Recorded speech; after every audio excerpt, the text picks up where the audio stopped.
नमस्कार विद्यार्थ्यांनो, स्वागत आहे तुमचं आपल्या ऑफिसर विशाल जगताप या आपल्या यूट्यूब चॅनलमध्ये. आणि मित्रांनो, खुशखबर अशी आहे की जी डी वाय मॅनेजर आहे, महाट्रान्सको डी वाय मॅनेजर, बघा Mahatransco D Y manager, U D C व बाकी रिझल्ट हे मित्रांनो आऊट झालेलं आहे. तर त्याच्याबद्दलच इथं आपण थोडीशी चर्चा करणार आहे.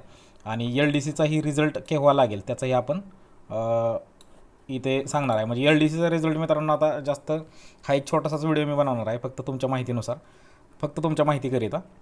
जर तुम्हाला अधिक माहिती पाहिजे असेल तर आपला टेलिग्राम चॅनल आहे, तो लिंक डिस्क्रिप्शनमध्ये दिलेली आहे. तर त्याच्यामध्ये जाऊन तुम्ही ती लिंक जॉईन करून घ्या, जेणेकरून तुम्ही डायरेक्ट आपल्या ग्रुपवरती जाल आणि तिथं तुम्हाला बाकी लिंक वगैरे मिळतील. कसा म्हणजे तुमचा जो रिझल्ट आहे तो कशा पद्धतीनं बघायचा आहे, काय करायचं आहे, ते सगळं त्याच्यावरती जाऊन भेटेल.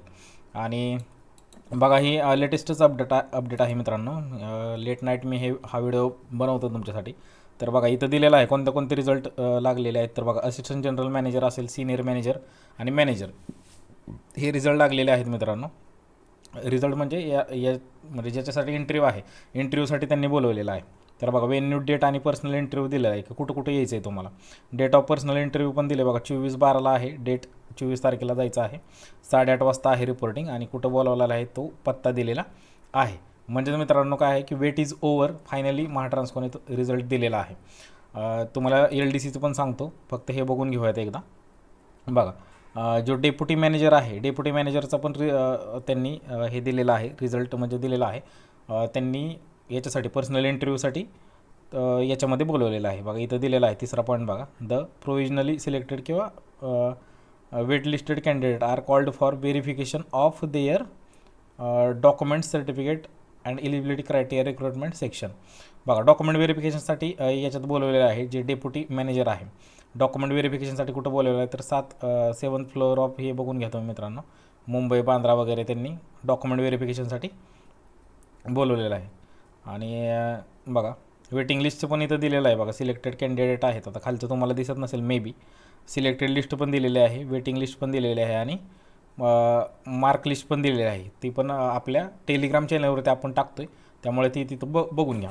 आता बघा, राहिला प्रश्न एल डी सीचा. एल डी सी बघा, एल डी सीचा हा रिझल्ट, हा मी आत्ता व्हिडिओ मित्रांनो बनवतो आहे, 9:25 झालेले आहेत, लेट नाईट आहे थोडीशी. तर हा आत्ताही लागू शकतो है ना, आत्ता मी व्हिडिओ बनवतो आहे, आत्ताही लागू शकतो, किंवा 100% उद्या तुम्हाला हा रिझल्ट दिसेल. 100% काय दिसेल, उद्या तुम्हाला हा रिझल्ट 100% दिसेल, उद्या कधीही है ना, किंवा आज लेट नाईट पण लागू शकतो, असं काही नाही आहे. म्हणजे हा मी आता व्हिडिओ बनवतो आहे, पण लेट नाईट पण लागू शकतो, पण 100% तुम्हाला उद्या हा रिझल्ट मिळेल. बघा, जास्त अधिक माहितीसाठी तुम्हाला फक्त काय करायचं आहे, आपलं टेलिग्राम चॅनल जॉईन करून घ्यायचं आहे, जेणेकरून काय होईल, त्याच्यावरून तुम्हाला सर्व माहिती तिथं अपडेटेड येईल. आणि PDF वगैरे आपण तिथं अपलोड करतो आहे. त्याच्यामध्ये कट ऑफ असेल, किंवा कोणकोणते कॅन्डिडेट सिलेक्ट झालेले असतील, किंवा तुम्हाला कशा पद्धतीने तो रिझल्ट पाहायचा आहे, तर सगळी माहिती आपण टेलिग्राम चॅनलवरती देतो आहे, त्यामुळे ते बघून घ्या. आणि ही खरंच मित्रांनो खुशखबर आहे. आणि फायनली वेट इज ओव्हर झालेला आहे. आणि कॉंग्रॅच्युलेशन ज्यांचं याच्यामध्ये इंटरव्ह्यूसाठी सिलेक्शन झालं असेल, किंवा डॉक्युमेंट व्हेरिफिकेशनसाठी सिलेक्शन झालं असेल, सर्व विद्यार्थ्यांसाठी कॉंग्रॅच्युलेशन मित्रांनो. खरंच तुमची मेहनत आणि तुमचं जे मेहनत आहे तीच त्याला यश आलं मित्रांनो, असं समजू शकतो आपण. थँक्यू मित्रांनो, धन्यवाद.